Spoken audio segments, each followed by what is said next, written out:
Ma'am, मैं ज्यादा salary deserve करता हूँ बिकॉज मैं पूरी टीम को अकेले हैंडल करता हूँ और मेरा परफॉर्मेंस सबसे बेस्ट है। कुछ ऐसे शब्द हैं जिनका यूज करके आप किसी से भी कोई सा भी काम करवा सकते हो। आपको चिल्लाना नहीं है, आपको मिन्नतें नहीं करनी। अगर हम करें तो करें क्या, बोले तो बोले क्या। ये आपको बस केवल उन्हें ये शब्द कहना है और आप उनके माइंड को कंट्रोल कर सकते हो। ये किसी मूवी का सीन नहीं है, बल्कि ये आज जो मैं आपको बताने वाला हूँ 10 साइकोलॉजिकल ट्रिक्स, ये उन्हीं का पार्ट है। इस वीडियो के अंत तक आपको क्लियर समझ में आ जाएगा कि हम इन टैक्टिक्स को कैसे पहचानें और इनको पलटकर अपने फेवर में कैसे यूज करें।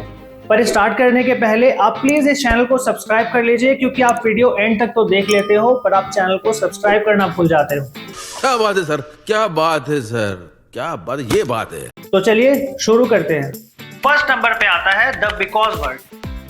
हार्वर्ड के साइकोलॉजिस्ट एलन लैंगर ने एक एक्सपेरिमेंट किया जहां उन्होंने एक फोटोकॉपी की क्यू में कुछ रैंडम बंदे भेजे और उन लोगों को बोला गया कि वो जाकर बिकॉज वर्ड यूज करके अपना रीजन बताएं।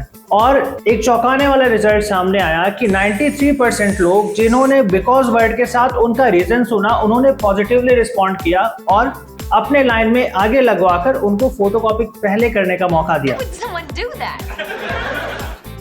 इससे हम क्या समझते हैं? हम इससे ये समझते हैं कि किसी को भी अगर आप कारण बताएंगे तो वो कितना महत्वपूर्ण और ऑथेंटिक लगता है।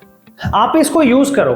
बॉस से रेज मांगते समय आप बताओ, सर मेरी सैलरी बढ़नी चाहिए बिकॉज मैं इस टीम को अकेले संभाल रहा हूँ। हर रिक्वेस्ट में बिकॉज जरूर लगाओ, पर ध्यान रखो कि अगर कोई बिना सोचे समझे बहुत स्मूथ रीजन दिया जा रहा है तो हो सकता है कि यही सेम ट्रिक जो आपको मैं यूज करने के लिए बोल रहा हूँ कोई आप पे यूज कर रहा हो।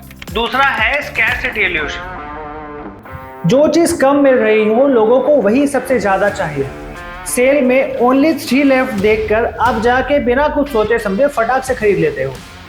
याद रखो, कभी भी आप किसी भी डेटिंग सिचुएशन में हो, कभी भी आप मत बोलो कि मैं फ्री रहूंगा, बल्कि आप ये बोलो कि इस वीकेंड में टाइम निकाल लूंगा।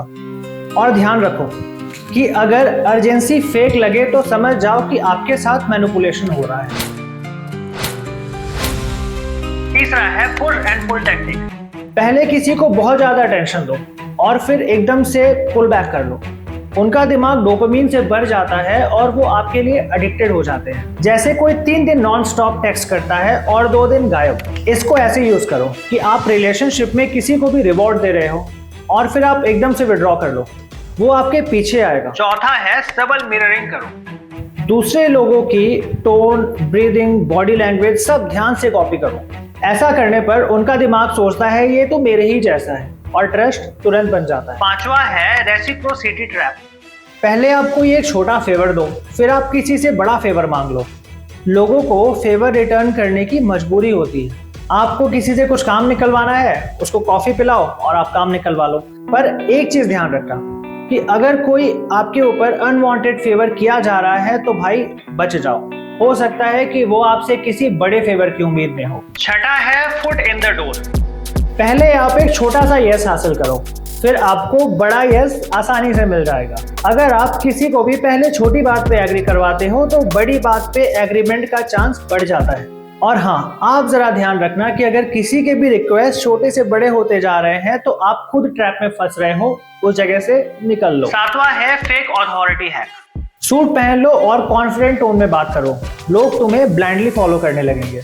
ज्यादा कुछ नहीं करना है, बस आपको ड्रेसिंग अच्छी करनी है और वैसे बोलना है जैसे आप असली में बॉस हो और आपका काम बन जाएगा। 8 है सोशल प्रूफ मैनिपुलेशन। क्या आपने ध्यान दिया है, कभी भी एवरीबॉडी इज डूइंग इट का शब्द आता है और हमारा दिमाग तुरंत भरोसा कर लेता है। हमारा माइंड भी क्राउड को फॉलो करता है।